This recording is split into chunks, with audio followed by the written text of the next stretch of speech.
ചക്കുളത്തമ്മയുടെ ശ്രീകോവിലാണിത് സംശയിക്കേണ്ട ഉണ്ണി. 3000 കൊല്ലം മുമ്പൊരു കാലം നാരദനാകും മുനി ശിവലിംഗ രൂപത്തിലാണ് ഈ ദേവിയെ ഇവിടെ പ്രതിഷ്ഠിച്ചത്. ആയതിൻ പിന്നില കാണും സ്വരൂപം പിൽക്കാലം തീർത്തതല്ലോ. ശ്രീകോവിലാണല്ലോ കാടാമ്പുഴ പോലെ മഴ പെയ്താലാകെ നനയില്ലേ ദേവി അച്ഛ പറഞ്ഞു തരൂ. വനദുർഗയാണിതു മോളെ വെള്ളം വീണു നനഞ്ഞിടേണം. മേൽക്കൂരയുണ്ടാക്കാൻ പാടില്ല അമ്മയ്ക്ക് ഇഷ്ടമാകില്ല തെല്ലും. കാറ്റും വെയിലും മഞ്ഞും മഴയും അങ്ങിട്ടു വസിച്ചിടാം.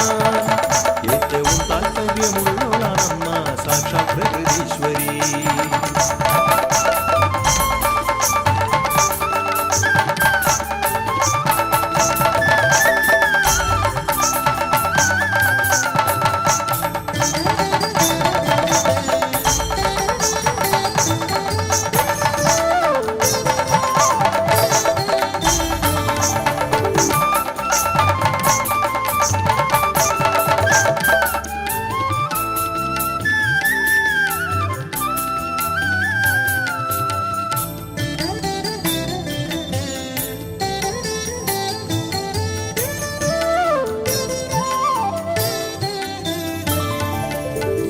പ്രതിഷ്ഠകളുണ്ടോ അച്ഛാ ചക്കുളം കാവിനുള്ളിൽ?